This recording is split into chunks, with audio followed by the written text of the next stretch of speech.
E vocês, desde ontem, estão tendo várias visões sobre o novo Código de Processo Civil. Isso que é o mais interessante ainda. Várias visões sobre o novo Código de Processo Civil. Ontem mesmo, quem assistiu às 3 palestras da noite, conseguiu visualizar posicionamentos completamente díspares entre os palestrantes, assim como foi feito já hoje pela manhã. E o que isso quer dizer? E isso eu acho mais importante da minha fala aqui nesse momento. Isso quer dizer que o modo como se tem visto e interpretado o novo Código de Processo Civil é único. É único. E é único por quê? Porque eu vou tentar lembrar para vocês o melhor filme do ano passado para tentar demonstrar o que eu quero dizer. Na verdade, o melhor filme que passou ano passado não foi bem um filme, né? O que foi veiculado é que um desenho que é sensacional, que é Divertidamente, não sei se alguns de vocês viram, foi considerado o mais complexo de todos os filmes do ano passado. Por quê? Porque ali, dentro da cabeça de uma menina, se passam várias emoções. E é assim que o Código de Processo Civil brasileiro tem sido interpretado. É como eu vejo divertidamente. Querem ver um negócio? Querem ver um negócio? São 5 as emoções. Eu posso pegar o Código de Processo Civil brasileiro do capítulo 1º, do artigo 1º ao último artigo e interpretar como divertidamente. Querem ver? Olha só. Artigo 1º, né? Vamos falar sobre a constitucionalização do processo. Certo? Tem gente que é só alegria. Artigo 1º, constitucionalização do processo, que coisa boa. Não tem nada de ruim. Ou seja, primeiro dos sentimentos. Segundo dos sentimentos, né? Tristeza. Deixaram para trás, né? Processo como formalidade, processo como instrumento de concretização dos direitos materiais. Não, não é isso. Terceira forma de interpretar, medo. Meu Deus, meu Deus. E agora colocar a Constituição para ser interpretada junto com o processo. Quarto, né, que é o nojo, né, repelir a leitura do processo pela via da Constituição. Então, posso ler alegremente, tem gente que só faz isso. Posso ler com nojo, tem gente que só está fazendo isso. Posso ler com tristeza, tem gente que está só fazendo isso. Posso ler nojo, tristeza, alegria. Qual é outro? Raiva, né? Por que botar a Constituição aqui no meio? E o outro é o quinto sentimento que tem no Divertidamente. Ou seja, eu não posso ler o Código de Processo Civil brasileiro com esses 5 sentimentos, aí sim, isolados. O isolamento desses sentimentos tem trazido uma incompreensão geral naquilo que tem se exposto dentro da doutrina e dentro dos tribunais. O que eu tenho que fazer é um equilíbrio disso tudo. Se eu conseguir realizar um equilíbrio disso tudo, eu vou conseguir dar a melhor das concretizações ao novo texto processual civil brasileiro. Vejam bem, pessoal, ele é a melhor lei do mundo? Claro que não. Óbvio que não. Óbvio que não. Quem estava aqui na frente agora há pouco, viu o professor Daniel Mitigiero exatamente falando da diferença entre texto e norma. O Código de Processo Civil brasileiro é um texto. É um texto. É produto do processo legislativo e merece de nós, enquanto aplicadores do direito, a melhor das interpretações. E a melhor das interpretações mescla esse monte de sentimentos que devem ser realizados na interpretação do Código de Processo Civil. Então não adianta ser só alegria, não adianta ser só medo, não adianta ser só repulsa, o Código está aí, o Código tem que ser interpretado, o Código tem que ser aplicado e o Código tem que ser, então, da melhor forma possível, concretizado. Ponto. Essa é a minha mensagem. Olha, eu já tive raiva do Código. Eu já tive raiva. Eu devo ter sido o primeiro a escrever mal sobre o Código lá em 2009. Lá em 2009, eu fiz o primeiro dos artigos críticos que eu conheço sobre o Código. Mas depois de março de 2015, ficar batendo e batendo e batendo em cima dele, também não é producente. Aliás, pode vir a se tornar contraproducente se eu apenas criticá-lo e não trabalhar na sua concretização. Então essa é a minha primeira reflexão sobre o código. Vamos tentar, da melhor forma possível, concretizá-lo. Vamos tentar, da melhor forma possível, efetivá-lo, para que se tenha, sim, realmente um novo processo civil brasileiro. E novo mesmo. Novo mesmo. Talvez a matéria que tenha sido dada a mim seja a que menos tem nos procedimentos especiais típicos novidades. Eu vou tentar falar de algumas delas à luz de como eu interpreto o código, que é a partir das normas fundamentais. Mas, se não tem tanta novidade assim nos procedimentos especiais típicos, a gente abre um leque gigantesco para criar procedimentos especiais atípicos. Já foi tocado aqui da tribuna há pouquinho tempo atrás, de uma cláusula geral de negociação que nós temos, que é o artigo 190 do Código de Processo Civil, que trata sobre as convenções processuais. O que são as convenções processuais? E aqui já entrando um pouquinho na nossa matéria, as convenções processuais são exatamente a possibilidade de cada um de nós criarmos o nosso rito. As especialidades para que o nosso rito se amolde ao direito material perseguido. Por exemplo, eu e o professor Zumar, ex adversus. Vamos sentar agora, vamos almoçar, possivelmente. Vai me pagar o almoço? Vai, ok. Estou na tua casa, não te esquece disso. Quando te receber, eu te pago. Então, eu e o professor Zumar vamos sentar agora para almoçar e vamos começar a falar de um caso de 2 clientes, um de cada um. E nós vamos pegar o caso, que é uma cobrança de cheque prescrito de R$300, coisa grande, cobrança de cheque prescrito de R$300, e vamos chegar à seguinte solução. Zumar, e ele, Marco, nós precisamos de tudo o que o rito comum nos dá. Vejam bem, a gente passou por uma simplificação do processo. Ou tentou passar por uma simplificação do processo. O rito sumário e o rito ordinário foram juntados, amontoados num rito só com outras novidades, que a gente tem chamado de rito comum. Então a gente vai chegar para que a gente cobre esse cheque de R$300, a gente precisa de todas as garantias do rito comum, ou do rito mãe, ou do ritão? A gente não precisa. Então, o que a gente precisa para cobrar esses R$300? Olha, primeira coisa, de forma alguma vamos chegar ao tribunal com isso aqui. Certo? Ou seja, vamos fazer um acordo processual, uma negociação processual de instância única. Ou seja, a sentença é o limite da jurisdição. Vamos? Aceita, professor Zumar? Não, porque ele não acredita nisso. Possivelmente. Eu acredito, não sei. Depois, pelo amor de Deus, um cheque prescrito de R$300, a perícia vai ser muito mais do que isso. Vamos fazer o seguinte, vamos abrir mão da perícia? Vamos abrir mão? Vamos abrir mão da perícia. Vamos abrir mão da audiência de instrução? Vamos abrir mão de audiência de instrução, não é problema nenhum. Já que abrimos mão, e sem a concordância do professor Zumar, por exemplo, do 2º grau, vamos abrir mão então, professor Zumar, dos tribunais superiores, por um cheque prescrito de R$300? Ok, acabou de acertar. Ou seja, a gente está fazendo o quê? A gente está fazendo uma ritualização que vai ter que ser cumprida pelo Poder Judiciário.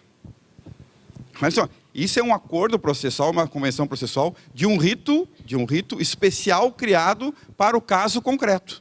E nós vamos chegar ao Poder Judiciário com esse caso e o Poder Judiciário vai ter que concretizar. Vejam bem, o medo, de novo, medo. Né? Sensação do divertidamente. O medo é inerente, mas mais de quem? Imagina de quem vai ter que concretizar isso dentro de um cartório. Por quê? Porque quando a gente entra num cartório, a gente vê várias prateleiras. Aí tu começa a perguntar pro servidor, né? Aquela prateleira lá, o que é? Aí ele vai dizer, aqueles lá são mandados de segurança, tanto é que estão com uma corzinha diferente. É coisa rapidíssima ali, tá tudo bem. E aquela prateleira do meio, aquilo ali é do rito, agora do rito comum, mas antes ordinário, porque são processos verdes, olha lá, isso é mais demorado, é mais complicado. Tá, e aquela outra prateleira lá, o que que é? Aquelas lá são os processos que têm algum tipo de preferência, né? Idoso e tal, tal, tal. Ótimo. E aquela prateleira lá, toda, aquela prateleira a gente está aguardando. Aguardando o quê? Aguardando a chegada dos negócios processuais. Porque eles vão ter que ter agora o quê? Uma prateleira para tentar concretizar cada um dos ritos que nós criamos dentro das nossas negociações para que o direito material violado se torne mais facilmente concretizável via poder jurisdicional. Vejam bem a inovação disso aí. Vejam bem a inovação disso aí. O professor Fresh estava falando de noite sobre isso. Que isso é a segunda ou a primeira maior inovação que o Código de Processo Civil traz. A possibilidade de nós, então, contratualizarmos o rito do nosso processo.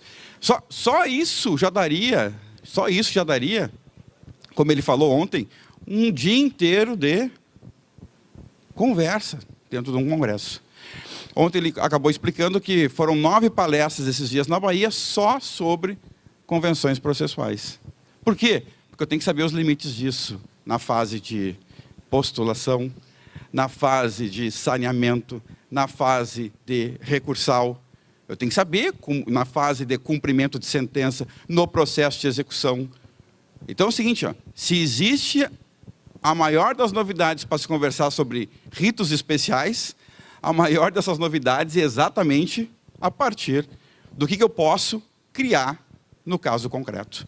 Bom, então a gente tem uma cláusula especial de negociação atípica que pode me trazer ritos especiais. Essa é a minha posição. Ponto. E dentro, Marco, dos ritos típicos, tu teria algo para falar para nós? Claro, óbvio. Tanto é que quando o professor Pedro Miranda me disse qual era o tema, eu perguntei, tá, quantas horas eu tenho? Porque essa é a disciplina que eu dou na graduação. Então eu dou em 6 meses ritos especiais. Procedimentos especiais, ações especiais. E ele, não, tu tem mais ou menos aí até 25 minutos. Não é nem 25, é até. 24,59, vão me cortar a fala.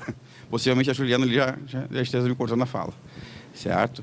Então, o que eu vou tentar fazer para vocês? Vou tentar pegar dois só, dos imensos que tem, para tentar demonstrar como é que se lê, ou como é que eu tenho lido o novo Código de Processo Civil brasileiro. Vejam bem, a gente não tem só rito especial dentro do CPC. Isso é fato. Peguem a 8245, que é a lei de inquilinato, a lei das locações, vocês vão ver lá diversos ritos especiais. Todos esses ritos especiais, eles devem se amoldar ao Código de Processo Civil brasileiro, porque mudou o processo mãe. E se mudou o processo mãe, mudam todas as suas ramificações. Mudam essas ramificações. Processo imobiliário tende a mudar. Por quê? Porque os ritos especiais necessitam do procedimento comum para sobreviver. Então, há ritos especiais típicos fora do Código de Processo Civil. E dentro do Código de Processo Civil, Marco, o que a gente pode dizer? Olha, eu peguei dois para vocês.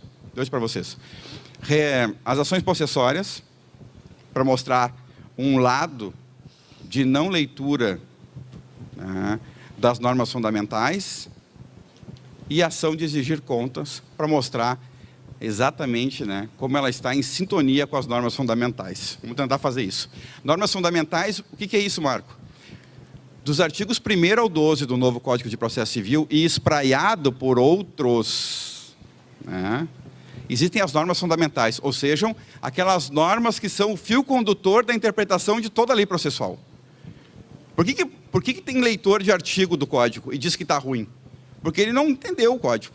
Ele não entendeu. Ele vai lá pegar o artigo 300 e pouco e vai olhar uma coisa que ele não gostou e vai achar que é ruim porque o advogado tem que intimar testemunho hoje em dia. Mas é que ele não entendeu a sistemática do Código e por isso ele está fazendo essa leitura de um único artigo do novo Código de Processo Civil. Então, o que a gente tem? As normas fundamentais, do 1º ao 12, espraiadas no Código, normas que tendem a te demonstrar como se interpreta o Código de Processo Civil brasileiro. Ou seja, são condição de possibilidade de interpretação do novo processo civil brasileiro. condição de possibilidade de interpretação do novo Código de Processo Civil brasileiro. Então, nós temos lá, no artigo 1º, a constitucionalização do processo, no 2º, a inércia da jurisdição, o impulso oficial, no 3º, o acesso ao poder judiciário, no 4º, primazia do julgamento de mérito, duração razoável do processo, no 5º, nós temos a boa-fé objetiva. Eu estou pensando rapidinho que eu quero chegar em uns específicos. No 6º, a gente tem a cooperação, a decisão justa. No 8º, a gente tem a aplicação do ordenamento jurídico e os princípios da eficiência, lá do poder da administração pública. No 11º, a gente tem publicidade e motivação. No 12º, a gente tem a ordem cronológica dos processos. No 190, que para mim é a norma fundamental, a gente tem cláusulas de convenção processual. Ou seja, por que eu deixei o 7º, o 9º e o 10º de fora? Porque aqui a gente tem a espinha dorsal do código, que é o novo contraditório. É um novo contraditório, certo? Novo contraditório. O quê? No 7º, a gente tem o contraditório como duas facetas, certo? Primeiro, aquela que a gente cresceu ouvindo nas faculdades, que é o contraditório como direito à bilateralidade da audiência. E segundo, que pouca gente fala, mas que para mim é uma realidade, é o contraditório como poder-dever do juiz de reequilibrar o processo. Então, prestem bem atenção. Aqui tem dois. No 9º, a gente tem o contraditório como contraditório substancial. Ou seja, o direito das partes influenciarem o juiz na construção da decisão judicial. E no 10º, a gente tem o contraditório como não surpresa. Como não surpresa. O direito das partes não serem surpreendidas no processo com uma decisão que as surpreenda. Então, vamos lá. 4 noções de contraditório dentro das normas fundamentais do processo. Pelo menos é a minha visão. Vamos olhar se as possessórias estão em consonância com esse novo contraditório.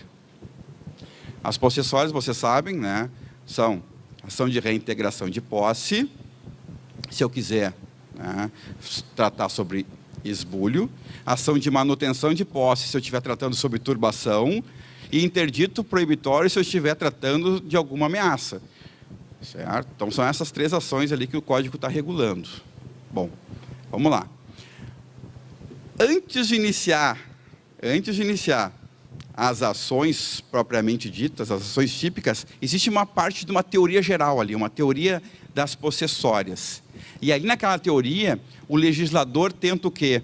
Tenta regular aquelas ações possessórias com uma multiplicidade de réus, ou melhor, uma multiplicidade de pessoas no polo passivo. Ela tenta fazer isso. Lá no Rio Grande do Sul, por exemplo, é sempre matéria de jornal. Reintegração de posse na fazenda do Zulmar.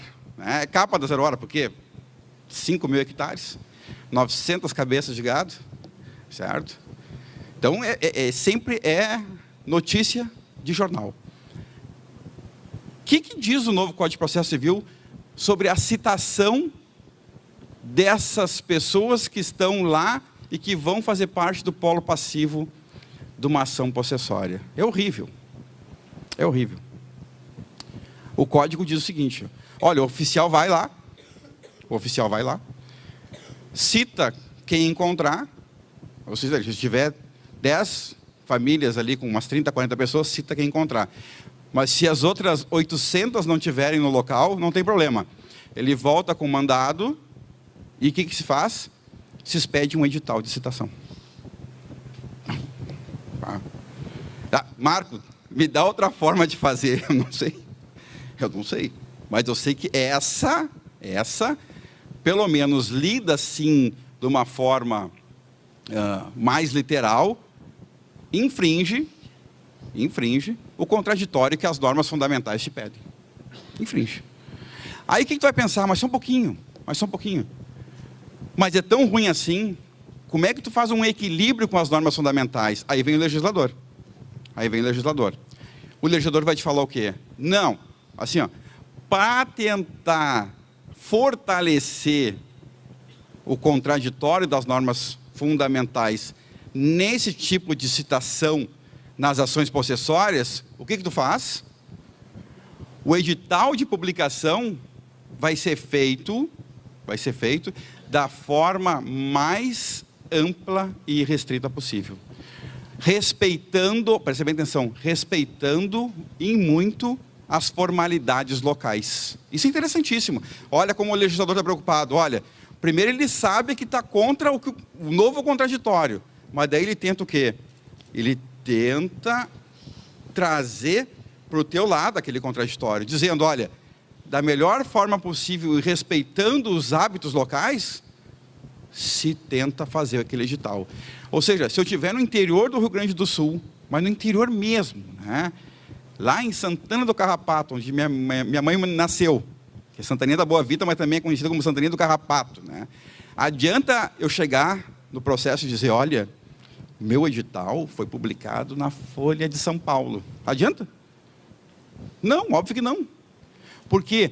Porque lá a forma de comunicação ainda é a rádio. A melhor forma de comunicação ali, na região de Santana da Boa Vista e Água Doce, é a rádio. Então, meio-dia, pessoal, meio-dia é assim, ó, é sagrado. Tem gente que toma banho para ouvir a rádio ao meio-dia, de tão importante que é a comunicação das rádios ao meio-dia. É impressionante. Aí diz, professor Zumar, ao meio-dia o senhor tem que estar com uma galinha lá na entrada da porteira para entregar para o... Está entregue, porque ele ouviu. É assim, para você ter uma ideia, é assim que se faz a citação por edital pelo novo CPC. E aí vejam bem, e aí encontra um ponto de equilíbrio com o contraditório. Tenta encontrar um ponto de equilíbrio com esse novo contraditório que é tão caro ao novo CPC. Pelo meu falta um. Bom, então tá. Então para vocês verem como as coisas têm que ser dessa forma. Agora, em contraposição, olha só, nós temos a ação de exigir contas. Ah, o Marco está viajando ali em cima. Como assim ação de exigir contas? Não era ação de prestação de contas? Mudou. Mudou o nome. Mudou o nome também, mudou bastante, não só o nome, mudou bastante essa legitimidade para propor a ação de exigir contas. Por quê? Porque agora tem legitimidade aquele que tem a possibilidade de exigir as contas. Antes ela tinha uma dúplice legitimidade ativa. Agora, só aquele que tem o direito de exigir contas pode exigir. E aí tu começa a ler a ação de exigir contas e já encontra no parágrafo respectivo ao artigo que o autor na petição inicial deve realizar o pedido de prestação de contas detalhadamente. A ação da prestação de contas detalhadamente. Para quê? Para oportunizar ao réu o contraditório e a ampla defesa, da forma como o Código de Processo Civil exige. Da forma como o Código de Processo Civil exige. Agora, o mais importante, para que a gente possa analisar as normas fundamentais do processo, como eu havia exposto, é o seguinte: o réu apresenta as contas. Olha só, o réu apresenta as contas. O autor vai lá e impugna as contas do autor especificadamente. Vejam bem que quando o réu apresenta as contas e o autor impugna especificadamente, o autor pode trazer o que para dentro dos autos do processo? 15 volumes de documentos. Olha, o autor chega e olha o seguinte: vou impugnar as contas especificadamente lá da Maria. E vai lá e junta 15 autos, 15 documentos que formam 15 autos, para que então o réu se manifeste sobre eles. Qual é o prazo? Qual é o prazo que o réu teria para falar? Veja bem. Não é, falar sobre um documento qualquer nos autos. É falar sobre 15 volumes de documentos que impugnam especificadamente as contas. Artigo 7º. Contraditório como dever de reequilíbrio. O juiz, analisando a situação concreta, concede o prazo que ele acredita ser o melhor, para que o réu exerça o seu contraditório e ampla defesa da melhor forma possível. Então, vejam bem, duas ações lidas à luz das normas fundamentais que encontram uma grande sintonia e encontram alguma sintonia, que seria as possessórias, e seriam ação de exigir contas. Ou seja, 27 minutos, a Juliana já está me olhando aqui.